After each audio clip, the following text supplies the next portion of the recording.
24। हमारे साथ खास मेहमानों का पैनल इस पर जुड़ चुका है, बात करेंगे, लेकिन उससे पहले योगी आदित्यनाथ की दो बातें आपको सुनवाते हैं। इस बार गोरखपुर की 9 की 9 सीटें भारतीय जनता पार्टी ने जीती हैं और 9 की 9 सीट पर राष्ट्रवाद की मोहर लगी है। दूसरा कारण, अगर गोरखपुर कमिश्नरी के अंदर हम देखते हैं तो उत्तर प्रदेश के अंदर 18 कमिश्नरी हैं और अकेले गोरखपुर कमिश्नरी है जिसने 28 में से 27 सीटें भारतीय जनता पार्टी के राष्ट्रवाद और सुशासन को समर्पित करते हुए राष्ट्रवाद और सुशासन के इस अभियान को आगे बढ़ाने के लिए अपनी प्रतिबद्धता को पूरी मजबूती के साथ आगे बढ़ाने का कार्य किया है। हिरण्यकश्यप तो ये मानता था कि उसको जो वरदान मिल चुका है, उस वरदान के फलस्वरूप अब विष्णु की जगह उसकी मानस तो भक्त प्रहलाद के रूप में जब भी अपनी राष्ट्र आराधना के मार्ग पर चढ़ता है तो नरसिंह भगवान उसका सहभागी बनने और उसका अपना आशीर्वाद प्रदान करने के लिए अवश्य अवतरित होते हैं। और इस वक्त एक और बड़ी खबर आपको बता दें, बहुत महत्वपूर्ण खबर। न्यूज 24 से ओपी राजभर ने बात की और बीजेपी के साथ गठबंधन को लेकर राजभर ने चुप्पी साध ली। सीधा सवाल था जिस पर चुप्पी साध गए राजभर और बीजेपी के साथ जाने की खबर से इनकार नहीं। और ऐसे में अब बड़ा सवाल यह कि क्या राजभर फिर से एक बार पासा पलटेंगे, क्या फिर से बीजेपी में शामिल होंगे? इस चुप्पी का क्या मतलब निकाला जाए? हमारे साथ खास चर्चा में आइए उन्हीं से पूछेंगे। अनिला सिंह जी बीजेपी से हमारे साथ जुड़ चुकी हैं, शहजाद अब्बास समाजवादी पार्टी से हमारे साथ हैं। आप दोनों का बहुत बहुत स्वागत है। लेकिन स्क्रीन पर आपको मेरे दो सहयोगी भी नजर आ रहे हैं, राजीव रंजन और इसके अलावा अशोक तिवारी। राजीव, पहले मैं आपके पास आना चाहती हूं और ये जो बड़ी खबर है बीजेपी के साथ जाने से इनकार नहीं, राजीव क्या मायने निकाले जाए? क्योंकि इस बात के लिए जाने जाते हैं ओपी राजभर, तो इसको इनकार भी नहीं किया जा सकता। रास्ता तय हो चुका है क्या उनके लिए? देखिए, ये बहुत दिलचस्प खबर है आशा इस वक्त की कि ओम प्रकाश राजभर, देखिए सूत्रों के मुताबिक ये जानकारी आ रही है कि ओम प्रकाश राजभर ने गृह मंत्री अमित शाह से मुलाकात की है। ये खबर कल शाम से ही हवाओं में तैर रही थी। अब से थोड़ी देर पहले, 2-3 मिनट पहले मैंने ओम प्रकाश राजभर को फ़ोन किया और मैंने उनसे सीधे सीधे पूछा कि ये खबर जो चल रही है इसके बारे में आपका क्या कहना है। तो ना उन्होंने इनकार किया ना इकरार किया। मैं राजभर को बहुत दिनों से, ओम प्रकाश राजभर को जानता हूँ और उनकी बातचीत के स्टाइल में कहीं से ऐसा नहीं लगा। उन्होंने सीधे तौर पे कहा कि लोग सूत्रों के हिसाब से, मैं उनकी सीधे सीधे वर्ड बता रहा हूँ, लोग सूत्रों के हिसाब से चला रहे हैं लेकिन ये इसमें कुछ सच्चाई नहीं है। तो मुझे पता है कि जब तक बातचीत, और ओम प्रकाश राजभर को जो लोग जानते हैं वो इनके इस स्टाइल से ये मतलब पूरा लगाया जा सकता है कि उन्होंने बातचीत की है। और अभी उनकी, देखिए राजभर बातचीत करते हैं तो बहुत सारी शर्तें भी रखते हैं। और दूसरी बात मैं ये बता दूं, इसमें जो भी डेवलपमेंट होगा, लेकिन अभी तक की बात यह है और बहुत दिलचस्प खबर है, लेकिन एक बात ये भी है कि ओम प्रकाश राजभर योगी मंत्रिपरिषद में जगह पा सकेंगे। योगी आदित्यनाथ का उनके प्रति एक जो व्यवहार है या दूरी बनाने की जो कोशिश करते हैं ये भी सबको पता है। लेकिन एक बात और भी है जिसको मैं बताना चाहूँगा, ये इकरार और इनकार के बीच जो आगे का डेवलपमेंट होगा देखा जाएगा। लेकिन अभी आपने जो योगी आदित्यनाथ का बयान दिखाया जिसमें उन्होंने कहा कि गोरखपुर की 9 की 9 सीटें बीजेपी को मिली और 28 गोरखपुर मंडल की 27 सीटें बीजेपी को मिली। ये हकीकत है कि बीजेपी ने वहाँ ऐसा किया, लेकिन सिर्फ गोरखपुर से सटा हुआ जिला आजमगढ़ है, वहाँ की 10 की 10 विधानसभा सीटें समाजवादी पार्टी ने जीत ली। और वहाँ का सटा हुआ आजमगढ़ मंडल है जिसमें 21 में से सिर्फ 3 सीटें भारतीय जनता पार्टी को मिली हैं। और गृह मंत्री अगर अमित शाह से ओम प्रकाश राजभर की मुलाकात अगर उसकी स्वीकारोक्ति करते हैं तो एक बात ये मान लीजिए कि 5 जिले पूर्वांचल के ऐसे हैं जहां भारतीय जनता पार्टी को 5 जिलों में सिर्फ 3 सीटें मिली है, जिसमें से 2 फॉरवर्ड यानी राजपूत जीते हैं और एक अकेला बैकवर्ड विधायक 5 जिलों में पूर्वांचल के जीता है। भारतीय जनता पार्टी ने निश्चित तौर पर 255 सीटें जीती हैं और एक प्रचंड जीत और बहुमत के साथ उनकी सरकार बनने के लिए जा रही है। 25 तारीख को शपथ ग्रहण है। लेकिन भारतीय जनता पार्टी के लिए यह भी एक विचारणीय विषय है कि 5-6 जिलों में उनके सिर्फ 3 विधायक जीते हैं। तो ऐसी स्थिति, और उसमें बैकवर्ड एक ही जीता है, तो इसका मतलब ये निकाला जाना चाहिए कि ओम प्रकाश राजभर चूंकि उस इलाके में दारा सिंह चौहान का वो कद नहीं है, वो जीत तो गए हैं, लेकिन ओम प्रकाश राजभर की खुद की अपनी पार्टी है।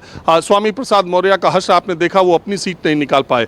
न सिर्फ आज़ादी के बाद जहूराबाद विधानसभा सीट से ओम प्रकाश राजभर 1 लाख से ज़्यादा वोटों से जीतने में कामयाब हुए, बल्कि भारतीय जनता पार्टी के साथ पिछले विधानसभा में जितने उनके विधायक जीते थे, समाजवादी पार्टी के साथ जाकर उससे ज़्यादा विधायक वो अपनी पार्टी के जिताने में कामयाब हुए।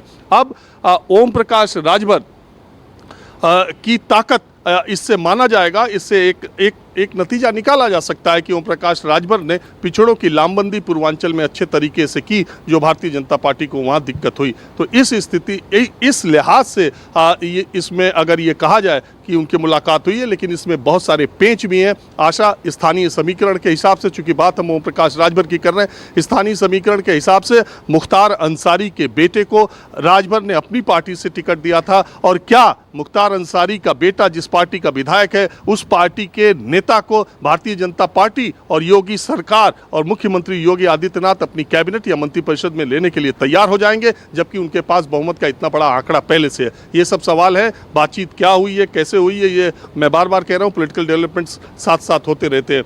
और जो आज हम बात कर रहे हैं यूपी मंत्रिपरिषद की, 25 तारीख को कैबिनेट 25 तारीख को योगी आदित्यनाथ शपथ ग्रहण लेंगे। आपने बिल्कुल ठीक कहा कि पहले ही तीन से ज़्यादा मंत्री चुनाव के समय सरकार छोड़ करके चले गए थे। 11 उप मुख्यमंत्री के साथ साथ 11 मंत्री चुनाव हार चुके हैं, तो 15 जगह तो वैसे ही खाली है। और इसके अलावा कहा यह भी जा रहा है कि पिछले मंत्रिपरिषद में जो अंडर परफॉर्मर थे और जिनको किन्हीं वजहों से नहीं हटाया गया था, उनको हटाया जाएगा। और इस बार कुछ ऐसे अधिकारी जो नौकरी छोड़ करके विधायक बने थे, उनको मंत्रिपरिषद में जगह दी जा सकती है। ठीक है राजीव, बने रहिएगा। और यही मंत्रिमंडल का जो खाका होगा उस पर तमाम अपडेट लेकर के अशोक तिवारी हमारे साथ जुड़ चुके हैं।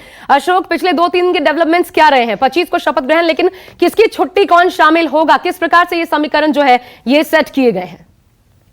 देखिए आशा, सबसे अहम बात तो यह है कि पहले मंत्रिमंडल जो मुख्यमंत्री का शपथ ग्रहण समारोह था, यानी मंत्रिमंडल जिस दिन शपथ लेता, उसकी तारीख पहले 21 या 22 तारीख तय की गई थी, लेकिन अब उसमें बड़ा डेवलपमेंट है। 25 तारीख को लखनऊ के इकाना स्टेडियम में शाम 4 बजे का समय बताया जा रहा है, जब मुख्यमंत्री योगी आदित्यनाथ दोबारा उत्तर प्रदेश के मुख्यमंत्री के तौर पर शपथ लेंगे। अब जहां तक मंत्रिमंडल विस्तार की बातचीत हो रही है या मंत्रिमंडल में कौन कौन से चेहरे शामिल होंगे, इस पे तमाम सारे ऐसे नाम पहले से ही चर्चा में है जिनको मंत्रिमंडल में जगह दी जाएगी।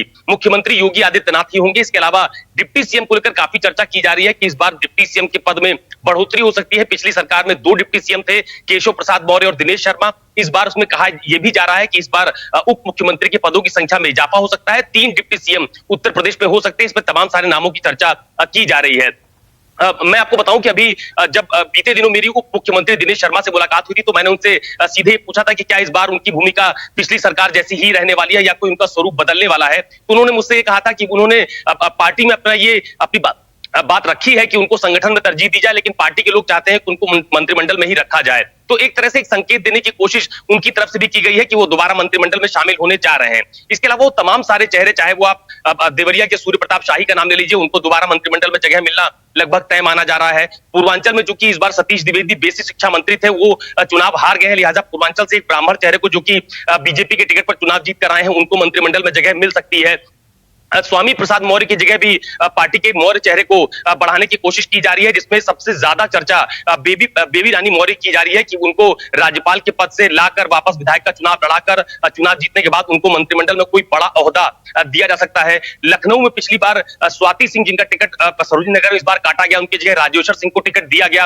पिछली बार स्वाति सिंह योगी सरकार में मंत्री थी, स्वतंत्र प्रभार राज्य मंत्री थी। इस बार हो सकता है कि उनकी जगह किसी दूसरे चेहरे को मंत्रिमंडल में शामिल किया जाए। तो ऐसे तमाम सारे चेहरे हैं उत्तर प्रदेश में जिनको योगी मंत्रिमंडल में जगह दी जाएगी, लेकिन इतना जरूर है कि जातीय संतुलन, जिसका विशेष ध्यान जो टिकट बंटवारे के समय रखा गया है, उसका मंत्रिमंडल में शामिल किए जाने के समय में भी ध्यान रखा जाएगा। और ऐसे तमाम सारे लोग जिन्होंने समाजवादी पार्टी के कद्दावर नेताओं को हराया है, उनको भी मंत्रिमंडल में शामिल किया जा सकता है। इस तरह की चर्चा की जा रही है। हालांकि मंत्रिमंडल का स्वरूप और आकार क्या होगा ये अभी तय नहीं है, लेकिन इतना जरूर है कि जब आने वाले दिनों में शपथ ग्रहण होगा तो उसमें तमाम सारे चेहरे सामने भी आ जाएंगे। और इसके अलावा आप देखिए कि निषाद पार्टी, डॉक्टर संजय निषाद का नाम बहुत प्रमुखता से लिया जा रहा है कि उन्होंने पार्टी के साथ बहुत ईमानदारी से विधानसभा का चुनाव लड़ा और उनको भी मंत्री पद से नवाजा जा सकता है। अनुप्रिया पटेल के पति आशीष पटेल, जो कि पार्टी के इसमें कार्यकारी अध्यक्ष भी हैं, उनके नाम की चर्चा की जा रही है कि पिछली बार उनको मंत्रिमंडल में तरजीह नहीं दी गई थी और उस बार उनकी नाराजगी की बातें भी सामने आती रही थी। तो ये भी कहा जा रहा है कि इस बार आशीष पटेल को भी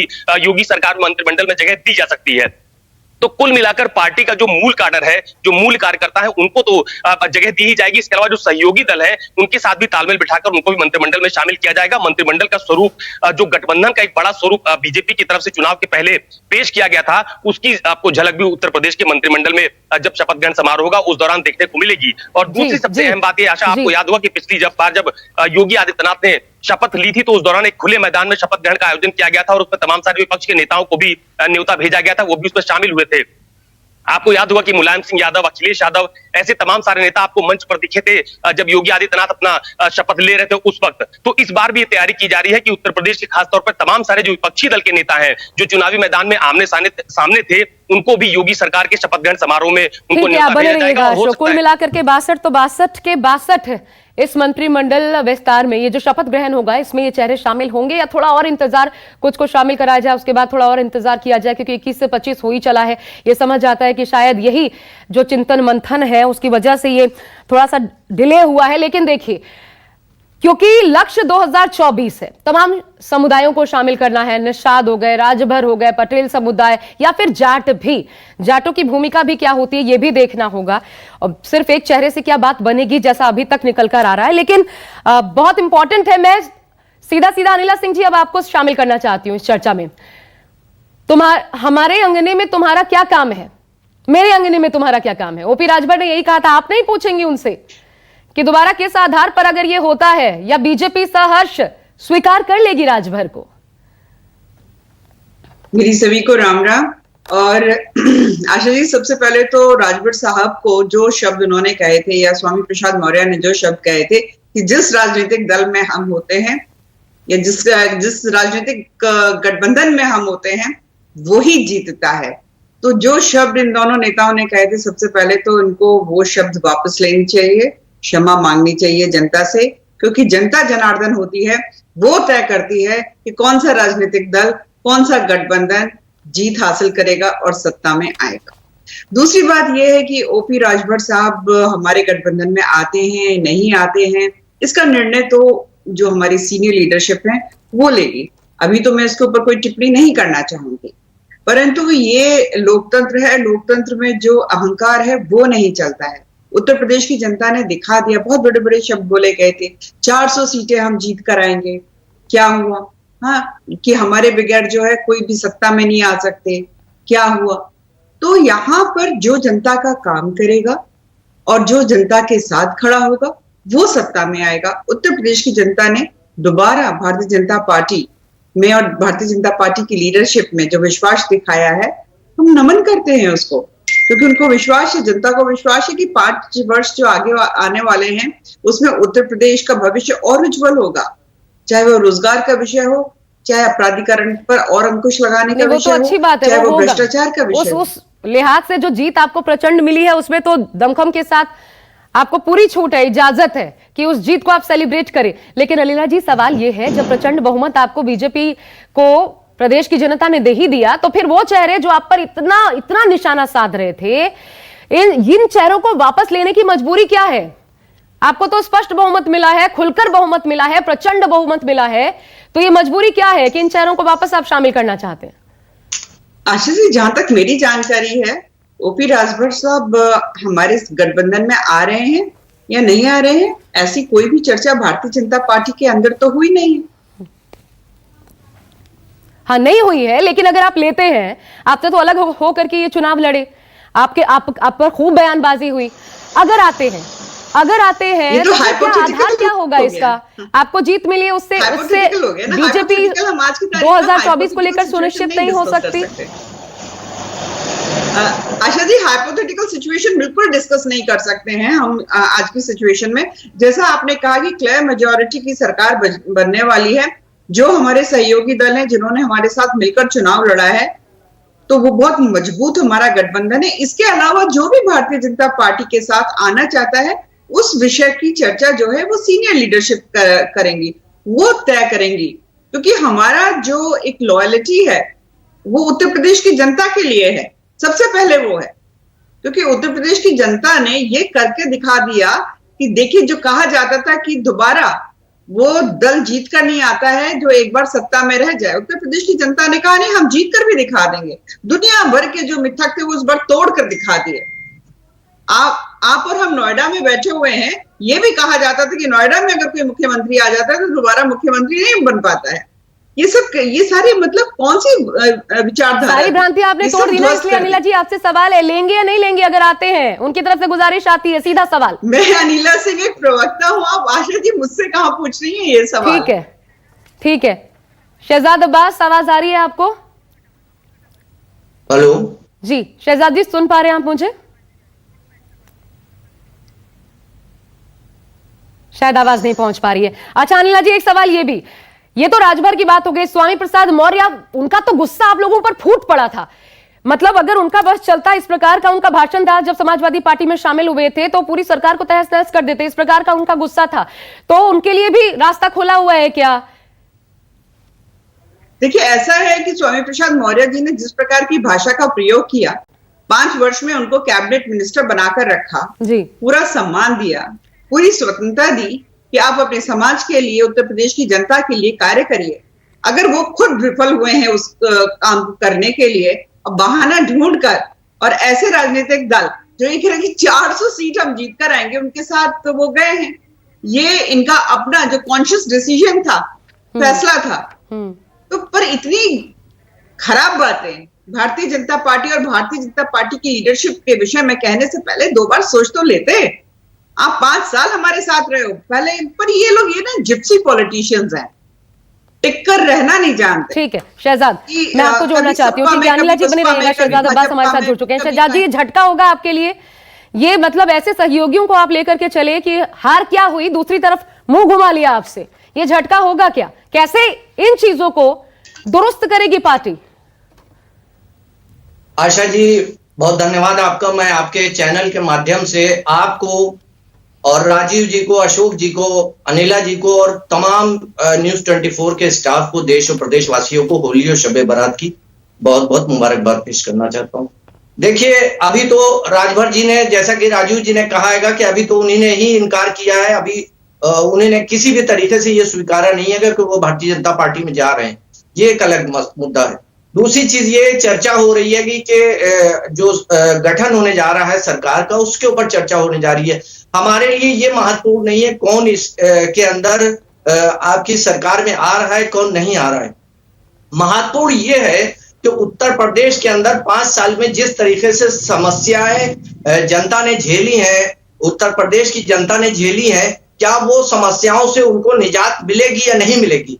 चेहरे कोई भी हो, उससे मतलब नहीं होता है। अब आप देखिए, पिछले 5 साल की सरकार में स्वास्थ्य मंत्री कहीं नजर नहीं आए थे और स्वास्थ्य सेवाएं किस तरीके से चरमराई थी। उत्तर प्रदेश के अंदर महंगाई है, उस उत्तर प्रदेश के अंदर कानून व्यवस्था है। ये सब अहम मुद्दे हैं जिसके ऊपर चर्चा होनी चाहिए कि आने वाले 5 साल में इनसे निजात मिलेगी या फिर जनता इससे 2-4 दोबारा फिर होएगी। अभी तो नई सरकार का चेहरा सामने आना है शहजाद जी, अभी तो नई सरकार का ये पूरा समय है आप लोग के पास। अगले पूरे 5 साल मिलने वाले हैं, 2024 तक 2 साल अभी और बाकी है इन तमाम मुद्दों को लेकर के सवाल उठाने के लिए। लेकिन अभी जो सवाल है, क्योंकि पूर्वांचल को साधने की कोशिश इन्हीं चेहरों के जरिए, आपने इन तमाम जातियों को साधने की कोशिश इन चेहरों के जरिए की थी, तो क्या वो 2024 की जो तैयारी है उसको झटका नहीं लगेगा? क्योंकि उसी तैयारी के लिए तो करहल सीट छोड़ दी ना अखिलेश यादव ने।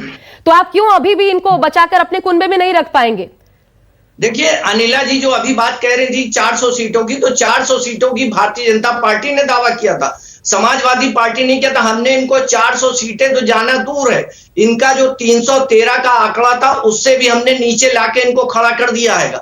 आप देखिए कि किस तरीके से इनके बड़े बड़े मंत्री हारे हैं, उप मुख्यमंत्री हारे हैं। तो सवाल यह है कि हमने किस तरीके का चुनाव लड़ा है, उत्तर प्रदेश के अंदर हमारी सीटें बढ़ी हैं और हम एक बड़े विपक्ष के रूप में सामने आए हैं और हम जनता की 5 साल तक आवाज उठाएंगे, सड़क से लेकर सदन तक। ये सरकार को हम चैन से बैठने नहीं देंगे। अगर जनता के साथ अन्याय होएगा तो हम सड़कों से लेकर और विधानसभा तक आवाज उठाएंगे। ये भारतीय जनता पार्टी के लोग ध्यान से सुन ले। ठीक है, लेकिन अपने लोगों को बचाकर कैसे रखेंगे जो चुनाव पहले आपके साथ शामिल हुए? इसी सवाल का जवाब जो आप नहीं दे रहे अभी शहजादी, इसी सवाल का जवाब एक ब्रेक के बाद। तो योगी 2.0 कैबिनेट में कौन कौन शामिल होगा? इस वक्त उत्तर प्रदेश के लिए सबसे अहम सवाल यह है, जब तक विस्तार नहीं हो जाता, जब तक कैबिनेट जो है उसकी शक्ल सामने नहीं आ जाती। और आपको बता दें 25 तारीख को शपथ ग्रहण समारोह होगा। योगी आदित्यनाथ ने होली खेली और उनकी तस्वीरें भी सामने आई, हम आपको दिखाते हैं। देखिए, खूब जमकर रंग गुलाल उड़ाया, ये जीत की खुशी, और उस पर दो बार इस बार यूपी जो है दो बार होली यूपी में मनेगी। ये चुनाव से पहले भी कहा जा रहा था और वो देखने को भी मिल रहा है इन तस्वीरों के माध्यम से।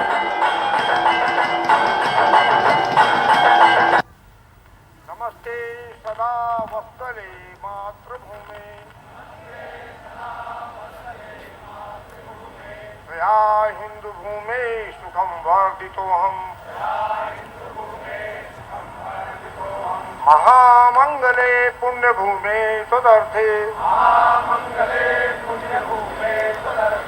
पतत्वेशकायो नमस्ते नमस्ते, प्रभो शक्तिमन हिंदू राष्ट्रांग भूता, इमेषा धर्म त्वाम नमामो वयम, तदीयाय कार्याय हम खड़े घंटा घर में मुख्यमंत्री योगी आदित्यनाथ, आप देख सकते हैं मुख्यमंत्री योगी आदित्यनाथ पहुंच गए हैं और संबोधन मुख्यमंत्री योगी आदित्यनाथ। सबसे बड़ी बात है, गोरखपुर शहरवासियों को जीत की शुभकामनाएं भी दे रहे हैं। और 9 विधानसभा पहली बार हुई कि बीजेपी गोरखपुर की 9 विधानसभा को जीत दी। मुख्यमंत्री योगी आदित्यनाथ गोरखपुर शहरवासियों को होली की बधाई भी दे रहे हैं। वहीं मुख्यमंत्री योगी आदित्यनाथ का अभिभाषण के लिए आप देख सकते हैं, यहाँ कहीं जगह भी नहीं, सैकड़ों की संख्या में मुख्यमंत्री योगी आदित्यनाथ का अभिभाषण करने के लिए लोग फूलों की होली, अबीरों की होली, यहाँ मुख्यमंत्री योगी आदित्यनाथ का अभिवादन कर रहे। मुख्यमंत्री योगी आदित्यनाथ सामने बोल भी रहे। आइए हमारे साथ एक स्थानीय है, उनसे जानते हैं क्या रहा है, कब से मनाया जाता है, क्या कुछ रहा है, क्या नाम है भाई? देखिए, बहुत ही उल्लास का पर्व है। आप भीड़ भी देख सकते हैं कि किस तरह से ये मुख्यमंत्री बनने वाला है, शपथ ग्रहण होने वाला है, इसलिए एक तरह से विजय जुलूस भी इसको आप मान सकते हैं। दूसरी बार लगातार ये इतिहास रचा है इन्होंने भाजपा के 2 बार मुख्यमंत्री बनने का, तो एक उल्लास भी गोरखपुर वासियों में दिख रहा है। 1944 में नानाजी देशमुख ने राष्ट्रीय स्वयंसेवक संघ की भगवान नरसिंह की शोभा यात्रा शुरू की थी और इसकी वजह ये थी कि वो चाहते थे कि जो सौहार्द है लोगों के बीच वो बना रहे, उल्लास का पर्व के में लोगों का सौहार्द बना रहे। और यही वजह है कि यहाँ पर जो उत्साह आप लोगों के अंदर आप देख रहे हैं, और तब से लगातार ये शोभा यात्रा निकलती चली आ रही है। और 1996 से मुख्यमंत्री योगी आदित्यनाथ खुद यहाँ शोभा यात्रा में शामिल होते रहे, लेकिन 2 साल से वो इस शोभा यात्रा में शामिल नहीं हो रहे थे और कोविड का संक्रमण था इस वजह से। लेकिन इस बार वो फिर आए हैं और मुख्यमंत्री, कार्यवाहक मुख्यमंत्री हैं और फिर मुख्यमंत्री बनने वाले हैं, तो एक लोगों का उल्लास भी यहाँ दिखाई दे रहा है। आप देख सकते हैं गोरखपुर शहर वासियों में उत्साह देखने को मिला। ये घंटाघर की सकरी गली है, लेकिन यहाँ आप कभी भी कहीं भी जगह नहीं देख सकते। मुख्यमंत्री योगी आदित्यनाथ का संबोधन सुनने के लिए लोग खड़े हैं। अभी कुछ ही देर बाद मुख्यमंत्री योगी आदित्यनाथ यहाँ से अबीर और गुलाब की होली खेलेंगे। उसके बाद यहाँ जनता होली शुरू हो जाएगी और यहाँ से मुख्यमंत्री योगी आदित्यनाथ साथ में इन लोगों को निकलेंगे। अजीत सिंह, न्यूज़ 24 गोरखपुर।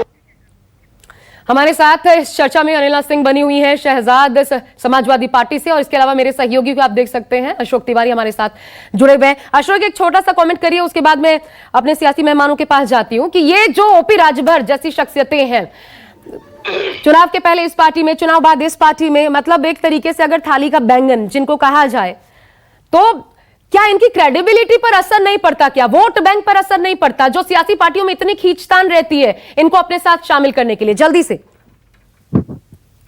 देखिए, सबसे अहम बात तो यह है कि जितने भी उत्तर प्रदेश में छोटे दल हैं वो नफा और नुकसान के आधार पर ही सियासत करते हुए नजर आते हैं। हर एक चुनाव में, चाहे लोकसभा का चुनाव आप देख लीजिए, पिछला विधानसभा का चुनाव देख लीजिए, या इस बार जो विधानसभा का चुनाव है उसमें देख लीजिए, तो तमाम सारे ऐसे छोटे दल हैं जो अपनी राजनीतिक परिधि को बढ़ाने के लिए इधर उधर आपको दूसरे दलों में जाते हुए दिखाई पड़ते रहेंगे। अब अगर आप बात ओपी राजभर की कर रही हैं, तो उनको लेकर इस बात की चर्चा की जा रही है क्या बीजेपी उनको शामिल करेगी या नहीं करेगी।